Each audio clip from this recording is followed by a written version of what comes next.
नमस्कार साथियों, स्वागत है आपका एक बार फिर से हमारे YouTube चैनल पर। और आज हम इस वीडियो के अंदर हम बात करने वाले हैं कि यदि हमें रिटर्न मिला 20% तो हमें टैक्स देना पड़ेगा 12.5%। तो हमें क्या मिला? ऐसी गलतियां, ऐसी भ्रांतियां, ऐसी मिस इन्फॉर्मेशन लोगों के माइंड के अंदर है, इन्वेस्टर्स के माइंड में है। जो नए इन्वेस्टर है उनके माइंड के अंदर भी ऐसी भ्रांतियां हैं कि हमें टैक्स इतना परसेंट रिटर्न मिल रहा है, लेकिन हमें इतना तो परसेंट टैक्स को सरकार को देना पड़ेगा। तो हमें क्या मिल रहा है? तो ऐसे ही नए इन्वेस्टर, जो पुराने इन्वेस्टर हैं, काफी लोगों के बीच में कंफ्यूजन है। तो जो ये कंफ्यूजन है ना, आज मैं आपको इस वीडियो के अंदर आपको सही जानकारी दूंगा, जिससे कि आप आगे से कभी भी कंफ्यूज नहीं होंगे। और म्यूचुअल फंड पर टैक्स किस प्रकार से लगता है ये भी आप समझ जाएंगे, सीख जाएंगे, और खुद भी आप अपना टैक्स निकाल सकते हैं। ठीक है, तो टैक्स कैसे लगता है डिटेल में बात कर लेते हैं। इक्विटी म्यूचुअल फंड की हम बात कर रहे हैं इस वीडियो के अंदर। डेट और आपके हाइब्रिड होते हैं, उन पे अलग कैलकुलेशन होती है, अलग प्रकार का टाइम फ्रेम होता है। हम बात कर रहे हैं इस वीडियो के अंदर इक्विटी की। तो देखिए, म्यूचुअल फंड की जब हम बात करते हैं, म्यूचुअल फंड्स और कौन से वाले? इक्विटी वाले। ठीक है, तो इक्विटी, म्यूचुअल फंड इक्विटी में टैक्स किस प्रकार से लगता है? तो दो प्रकार का टैक्स लगता है यहाँ पे। दो प्रकार का टैक्स लगता है। एक आपका होता है short term, CAPI, capital, short term capital gain. ठीक है, जिसको हम शॉर्ट में क्या बोलते हैं? Short term capital gain, STCG। ठीक है, और दूसरा हमारा होता है लॉन्ग टर्म कैपिटल गेन, जिसको हम बोलते हैं LTCG। ये दो प्रकार के टैक्स लगते हैं। ठीक है, तो शॉर्ट टर्म कब लगता है, लॉन्ग टर्म कब लगता है, इसकी हम बात कर लेते हैं पहले। तो देखिए, जो शॉर्ट टर्म होता है, ये टैक्स आपका वो होता है जो आपने इन्वेस्टमेंट किया था और उस इन्वेस्टमेंट को आपने एक साल पहले ही निकाल लिया। ठीक है जी, आपने एक साल पहले ही निकाल लिया उस पैसे को, तो जो भी प्रॉफिट होता है उस पर आपका 20% का टैक्स लगता है, और एक साल से कम के लिए। तो जो भी आपने पैसा लगाया था, उस पैसे को आपने एक साल पहले ही निकाल लिया, तो जो भी आपने प्रॉफिट कमाया होगा उस पर 20% का टैक्स लग जाता है। ये हो गया, शॉर्ट टर्म हो गया। अब हम बात कर लेते हैं लॉन्ग टर्म की। लॉन्ग टर्म कैसे लगता है? लॉन्ग टर्म यानी कि वहां पर लगता है आपको 12.5% का टैक्स लगता है, और वो पैसा आपने अगर एक साल से ज्यादा समय के लिए इन्वेस्ट किया हो, या एक साल के ज्यादा समय बाद निकाला हो, एक साल जैसी बीत जाती है उसके बाद पैसा निकाला हो, आपने विड्रॉल किया हो, तो उस पर 12.5% की टैक्स लगती है। साथ में ही 1 लाख, 1 लाख और 25,000 के, यानी कि 1.25 लाख रुपीज की क्या मिलती है? रिडेम्पशन मिलती है, डिस्काउंट मिलती है, छूट मिलती है। आप जैसे समझे, जो समझना है वो समझ लीजिए।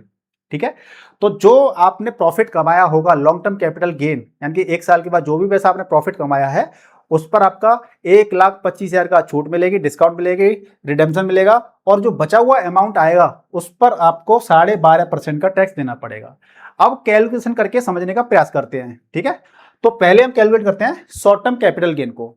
मान लीजिए आपने 1 लाख रुपए इन्वेस्टमेंट किया था, 1 लाख रुपीज आपने लगाया, और इस 1 लाख रुपीज को लगाया आपने, तो ये 1,30,000 रुपए हो गए। मान लीजिए 1.3 लाख रुपीज, इतना प्रॉफिट हो गया। यानी कि आपने 1 लाख रुपए लगाया था और 1,30,000 रुपए हो गए। ठीक है जी, और आपने ये पैसा एक साल से पहले ही निकाल लिया, 10वें महीने निकाल लिया, 9वें महीने निकाल लिया, 11वें निकाल लिया, या आपने 12वें महीने निकाला, और एक साल होने में अगर एक दिन भी बाकी है तो आपने उस दिन पहले भी निकाल लिया पैसा, तो शॉर्ट टर्म कैपिटल गेन में काउंट होता है। तो आपका जो प्रॉफिट हुआ, प्रॉफिट हम कैसे निकालते हैं? प्रॉफिट निकालते हैं हम लोग, जो इन्वेस्टमेंट अमाउंट था, invested amount minus final amount. जो कहते हैं इन्वेस्टेड अमाउंट, आपने इन्वेस्टमेंट कितना किया था, हमने कितना किया था? 1 लाख रुपए, और जो हमारा कैपिटल है वो, तो यानी कि इन्वेस्टेड अमाउंट यहाँ पे बाद में आएगा, सॉरी, यहाँ पे जो फाइनल वैल्यू या final capital minus invested amount जो आपने इन्वेस्टमेंट किया था। ठीक है, तो फाइनल आपकी वैल्यू कितनी है? 1,30,000 माइनस कितना लगाया था आपने इन्वेस्टमेंट? 1 लाख रुपए का, यानी फायदा आपको कितना हो गया? 30K। आपको 30,000 रुपए का फायदा हो गया। अब 30,000 रुपए पे आपको कितना टैक्स देना पड़ेगा? 20%। तो 30,000 गुणा 20% बट्टे डिवाइडेड बाई 100, तो आप 100 को डिवाइड कर देंगे तो 3 दूनी 6, यानी कि आपको 6,000 रुपए का टैक्स देना पड़ेगा। ठीक है जी, 6,000 रुपए का टैक्स आपको देना पड़ेगा शॉर्ट टर्म कैपिटल गेन। एक साल पहले पैसा आप निकाल लेते हो तो जो भी प्रॉफिट होता है उस पर आपको 6,000 रुपए का टैक्स देना पड़ेगा इस हिसाब से। और अगर आपने लगाया था 1,00,000 रुपए और आपका नेगेटिव 90,000 रुपीज रह गया है तो फिर तो घाटा ही हो रहा है, फायदा ही तो हुआ ही नहीं, तो फिर आपको टैक्स देना ही नहीं है, 0 रुपए देना है आपको टैक्स। ठीक है, अब हम देख लेते हैं लॉन्ग टर्म कैपिटल गेन की। अब लॉन्ग टर्म कैपिटल गेन में क्या है, आपने 1,00,000 रुपए लगाया था और आफ्टर 1 ईयर, जस्ट एक साल एक दिन भी हो गया है तो वो आपको लॉन्ग टर्म कैपिटल गेन में आता है। तो आफ्टर 5 ईयर आपने क्या किया, इस पैसे को निकाला, आफ्टर 5 ईयर निकाला और ये हो गए थे आपके 5,00,000 रुपए। तो प्रॉफिट कितना हुआ हमें, 5,00,000 माइनस 1,00,000, क्योंकि हमने 5,00,000 हो गए हमारे, वैल्यू बन गई है, और 1,00,000 हमने इन्वेस्ट किया था तो प्रॉफिट कितना हो गया हमारा, 4,00,000 रुपए का हमारा प्रॉफिट हो गया। अब 4,00,000 का प्रॉफिट हो गया, लेकिन लॉन्ग टर्म कैपिटल गेन में एक कंडीशन क्या रहती है कि जो भी हमने प्रॉफिट हुआ है हमें उसमें से 1,25,000 घटा दीजिए, क्योंकि 1,25,000 की हमें क्या मिली है, रिडेम्पशन मिली है, छूट मिली है। तो हमें 4,00,000 में से 1.25 लाख रुपीज घटाएंगे तो हमें कितना मिलेगा, हमें 2.75 लाख रुपीज, इतना मिलेगा ना। ये हो गया 2 3 4, ठीक है ना, 2,75,000 रुपए।